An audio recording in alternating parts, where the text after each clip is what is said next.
मनोज श्रीवास्तव और आज विषय ये है कि कैसी है ये पढ़ाई।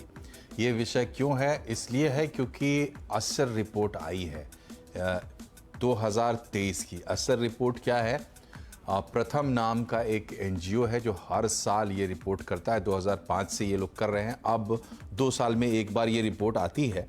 तो ये रिपोर्ट जो है इस बार आई है 14 से 18 साल के स्टूडेंट्स को लेकर और ग्रामीण इलाकों को लेकर।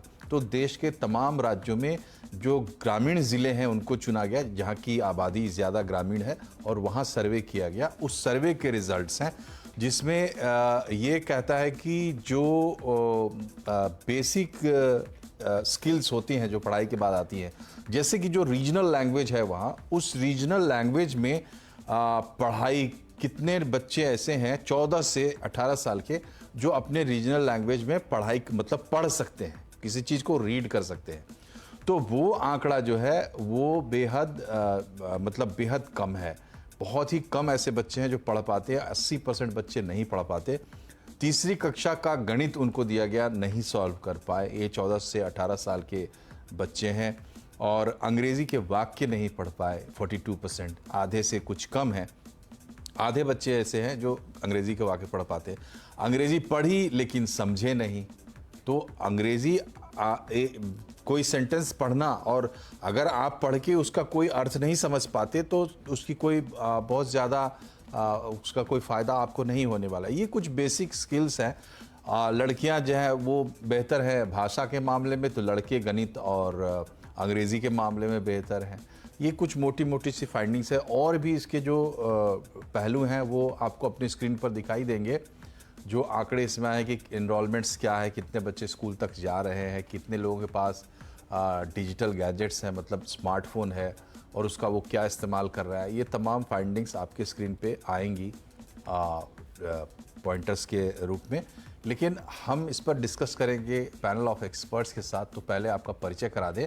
हमारे साथ national institute of open schooling के पूर्व चेयरमैन प्रोफेसर सीवी शर्मा हैं, संस्कृति स्कूल की प्रिंसिपल सुवर्णा देशपांडे और टीआर पब्लिक स्कूल की प्रिंसिपल पिंकी त्रिपाठी। आप तीनों का बहुत बहुत स्वागत है। सबसे पहले तो मैं आपका शुक्रिया अदा करना चाहूंगी कि आपने हमें ये मौका दिया कि हम आकर आपसे बात कर सकें और अपने पॉइंट्स आपके सामने रख सकें। जैसे सीबी शर्मा सर ने कहा कि हर एक स्टेट की भाषा जो बोली जाती है वो बोलचाल की भाषा अलग होती है और जो पढ़ाई जाती है वो क्लिष्ट भाषा होती है। तो जब बच्चे से आप टेस्ट करते हैं, उस जो बोलता है वही वो लिख नहीं पाता है, तो वहीं पे वो एक स्टॉप लग जाता है ताकि वो बच्चा समझ नहीं पाता कि मैं बोल तो ये सही रहा हूं पर लिख क्यों नहीं पा रहा हूं। दूसरी चीज, हम जब ग्रामीण स्कूल्स की बात करते हैं, ग्रामीण विद्यालयों की बात करते हैं, तब ये देखा गया है कि सारे फर्स्ट जनरेशन लर्नर्स हैं, उनको घर से तो सपोर्ट है नहीं। दूसरा, टीचर्स भी उतने I would say they are not that equipped to teach a language like English.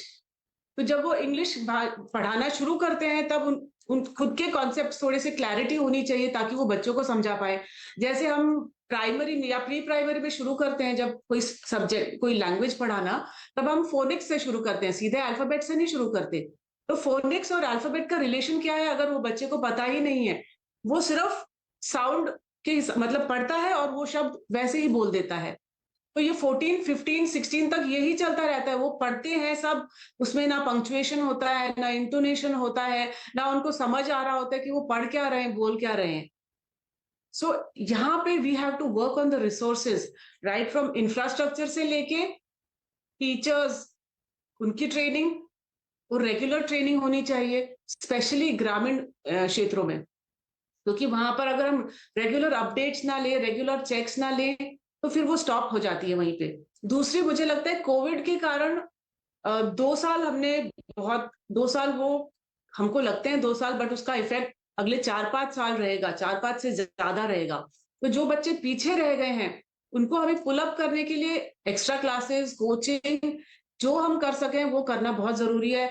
After school classes ये भी बहुत जरूरी है। तो मेरे हिसाब से अभी जो भी तीनों stakeholders, school, students and parents, तीनों की तरफ से जब तक इक्वल रिस्पॉन्सिबिलिटी, इक्वल रिस्पॉन्स नहीं आती, ये सिचुएशन हमें इसको पार कर पाना थोड़ा सा मुश्किल लग रहा है। सर ने कहा जैसे स्वयं निष्ठा ये सब हैं ऑनलाइन प्लेटफॉर्म्स है, पर जो आमने सामने बैठ के जो पढ़ाई की जाती है और जो शिक्षा दी जाती है उसको हम नजरअंदाज नहीं कर सकते।